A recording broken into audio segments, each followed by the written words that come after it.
I swear, I never thought a blanket, yeah, a simple, worn-out blue blanket, could turn a midnight flight into something that felt like a courtroom, a circus, and a hostage negotiation rolled into one. If you've ever watched someone slowly unravel at 30,000 feet, you know exactly what I mean. But if you haven't, well, tonight you're about to. It started right after takeoff, when the cabin lights shifted into that warm amber glow that makes strangers look softer and secrets sound safer. My little sister, Maya, curled up in the window seat beside me with her blanket tucked under her chin. She's 16, quiet, and the kind of kid who gets so anxious during flights that she counts her breaths like prayer beads. That blanket is the only thing that keeps her steady in the air. Our mom gave it to her before she passed away, so you can imagine it's not just fabric, it's armor, memory, comfort, all in one. And across the aisle, as if placed by some cosmic prankster, sat a woman who introduced herself as Colleen before anyone even cared. She was maybe in her 40s, wearing a burgundy cardigan that looked expensive and a glare that looked permanent. She had the energy of a Yelp review that goes on for 6 paragraphs too long. You know the type. She complained about the temperature, the boarding order, the fact that someone had dared recline their seat during a flight that was expected to last 5.5 hours. I tried to ignore her, but then she noticed Maya's blanket. I saw it happen, the way her eyes narrowed, like a raccoon spotting a snack that didn't belong to it. I didn't think much of it at first. People stare, it's what they do. But then came the first tug. I caught it out of the corner of my eye, a quick little pinch at the edge of the blanket. Maya was half asleep and didn't feel it, but I did.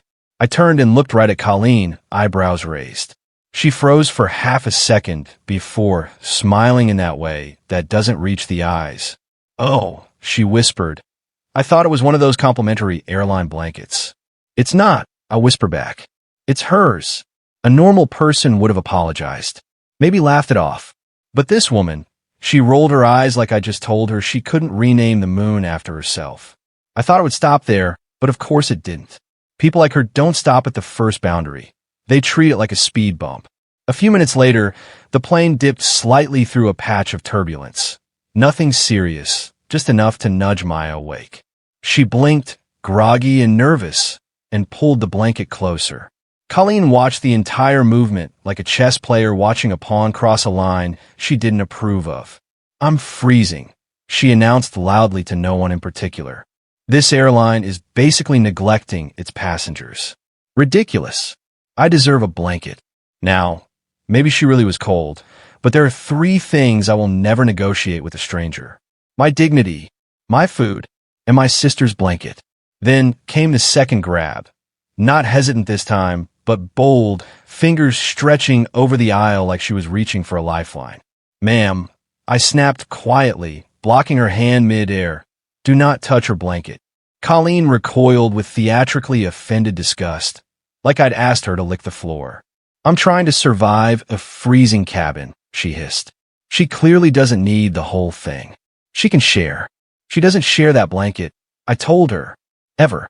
Maya said nothing, but her shoulders tightened, and she leaned into me.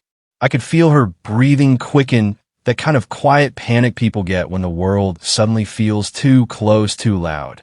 This woman saw that fear, and instead of backing off, she seemed satisfied, like she'd found a weak spot. That was when the flight attendant appeared, moving down the aisle with the calm, controlled confidence of someone who had seen every kind of airborne chaos imaginable. Her name tag read Sierra. Her hair was tied back neatly, and her voice was smooth but firm when she asked, "Is everything all right here?" Colleen leaned forward like she'd been waiting for her cue. "No," she said dramatically. "Everything is not all right. I'm freezing to death, and they won't let me borrow the blanket the airline provided them." "It's not an airline blanket," I said, jaw tight. "It's my sister's personal blanket." Sierra nodded once, then turned to Colleen. "Ma'am, you can't take or touch another passenger's belongings. If you're cold, I can bring you an extra jacket or adjust the air for you." Colleen scoffed so loudly that 2 people across the row turned their heads. "I shouldn't have to wear a jacket like I'm camping," she said. "And I shouldn't be punished because they're selfish." Sierra didn't so much as blink. "This is a warning. Please keep your hands to yourself." And just like that, she walked away. Smooth, professional, perfect timing. I thought that would be the end of it, but I should have known better. Some people don't want blankets. They want control. For the next 10 minutes, Colleen sat rigid in her seat, tapping her fingers, watching Maya like a hawk watches a mouse that isn't cooperating. I pretended to scroll on my phone, but really, I was watching her through my peripheral vision, waiting. Because she wasn't done. I could feel it. Sure enough, a soft tremor of turbulence passed through the aircraft, glasses clinking, babies stirring, and Colleen leaned forward again. This time, I didn't move fast.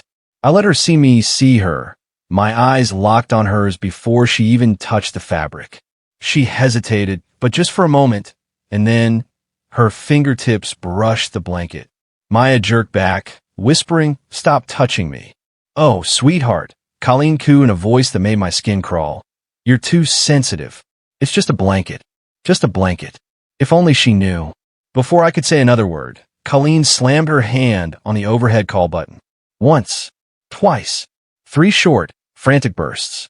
The chime echoed like an alarm across the cabin. The show, as they say, had begun. Sierra returned, already bracing herself. "Ma'am, is there an emergency?" "Yes," Colleen declared, pointing at us. "They're harassing me.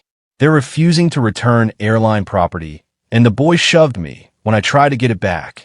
"We never touched you," I said calmly. "And again, it's not an airline blanket." Sierra looked between us, then asked, "What happened?" I explained. Maya, voice trembling but steady, said, "She won't stop trying to take it." Passengers nearby shifted, listening. One woman leaned forward as if ready to speak, but I shook my head. Timing matters. In stories, in arguments, and especially in the sky. Sierra delivered her final warning. "Ma'am, if I receive another complaint, you may be moved or reported as a disruptive passenger." For a moment, it looked like Colleen might stop. But the thing about entitlement is it doesn't like losing an audience. And she still had an audience. And the plane still had hours to go. When the next turbulence hit, she made her move. But she wasn't the only one watching this time. I could feel eyes behind us, a phone recording beside us, a silent jury forming in a pressurized cabin above the clouds. And she had no idea she'd already lost. She went quiet for a while, or at least silent on the outside. Inside, you could feel her shaking with frustration, the kind that boils when someone realizes the world isn't bending the way they're used to. Maya leaned into me again, the blanket now completely wrapped around her like a shield, and I could feel that familiar trust from her, that silent please don't let her touch it again. I squeezed her hand, letting her know I wouldn't. The cabin settled into a soft, uneasy lull, the engine hum blending with whispered conversations and the occasional clink of ice in plastic cups. Colleen tapped her fingers against the armrest, restless. Her eyes were bouncing between the aisle, the flight attendant curtain, and the blanket, like she was waiting for the moment she thought nobody was watching. But she was wrong. People were watching. 2 rows back, a younger couple pretended to scroll through their phones, but every few seconds their eyes flicked up. Across the aisle, a man in his 60s held his phone tilted slightly in our direction, camera recording. He caught my eye, nodded once as if to say, "Don't worry, I have you." There's a strange comfort in knowing strangers are willing to stand up for what's right, even if they never say a word. More turbulence rolled through the cabin. Just a brief bump, but enough to shake Colleen's thin patience loose. She leaned forward again, her voice low enough only for us to hear. "You think you're clever, but you can't stop me if I really want it." I didn't answer. I just stared at her, calm in a way that I knew would unsettle her more than anger ever could. People like her thrive on reaction, so denying her one is like cutting off oxygen. She huffed, frustrated, and sat back, muttering something about ungrateful kids and terrible parenting, as if she knew anything about our lives, about the blanket, about what it meant. Minutes passed, maybe 10, maybe less. Time works differently when you're waiting for someone to cross a line. The blanket rustled as Maya shifted, turning away from the aisle. That small movement, simple, protective, set Colleen off again.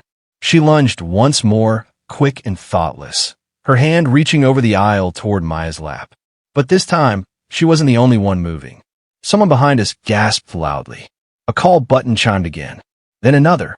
The curtain to the galley pushed open, and Sierra, the flight attendant, stepped out.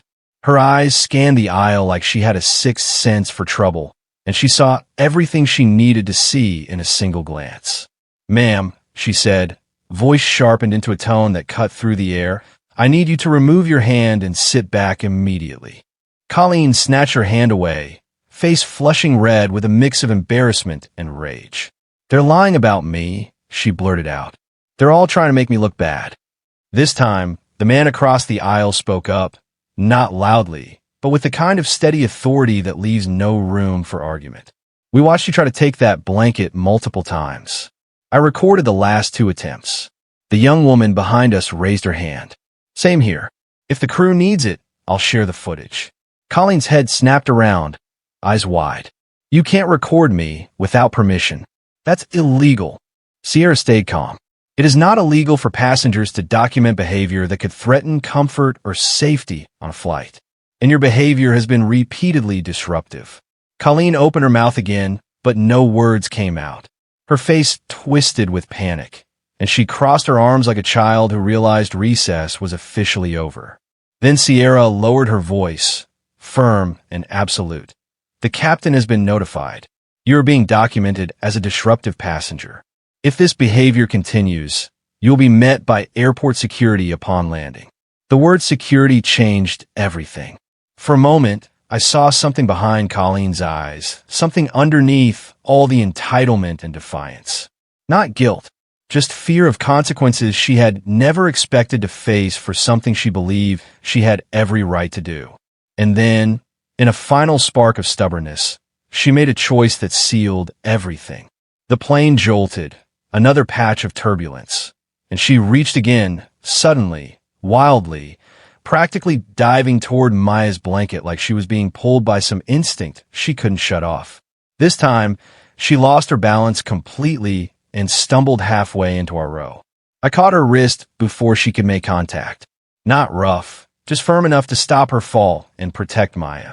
"Enough!" Sierra's voice sliced through the chaos, louder than before. "That's it." Within seconds, another flight attendant approached with a clipboard.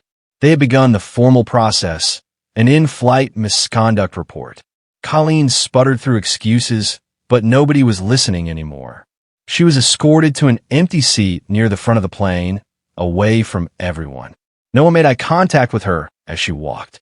Some looked away, others shook their heads, and a few stared openly, tired of people like her making the world harder than it needs to be. When she sat down, the cabin exhaled.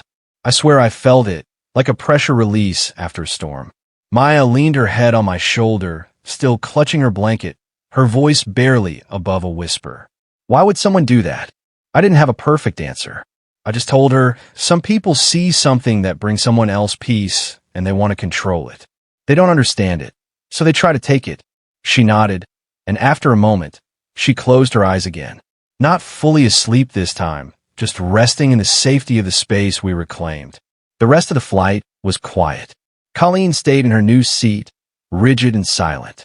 She didn't turn around once. When we landed, the seatbelt sign chimed off, but Sierra stepped into the aisle and lifted her hand. "Everyone, please remain seated. Authorities are boarding." 2 uniformed airport security officers came down the aisle. They didn't rush. They didn't need to. They stopped at the front, asked her to stand, and Colleen, who had spent the entire flight acting like she owned the sky, suddenly looked very small. They escorted her off the plane first, and only after she was gone did the rest of us stand and gather our things. Some passengers nodded at me and Maya as they passed. The older man told me, "You did right, kid." The young woman squeezed my shoulder and whispered, "Good job protecting her." We walked toward the jet bridge, slowly. Maya held her blanket close, not out of fear anymore, but with a kind of quiet pride, like she remembered exactly who gave it to her and why it mattered. Sometimes justice isn't loud. Sometimes it's just a peaceful walk off a plane after someone learns the hard way that other people's comfort is not theirs to steal. And if you've ever had something precious, something that helped you breathe easier in a world that sometimes feels too sharp, you know that it's never just a blanket. So now I'll ask you this. and I really want to hear your thoughts. Was removing her from the flight the right call? Or do you think it went too far? Drop your opinion in the comments. I'll be reading every one of them. And if you want more real stories from 30,000 feet, don't forget to like, subscribe, and share this video with someone who believes in protecting what matters. Because up there in the sky, kindness and boundaries are sometimes all we have.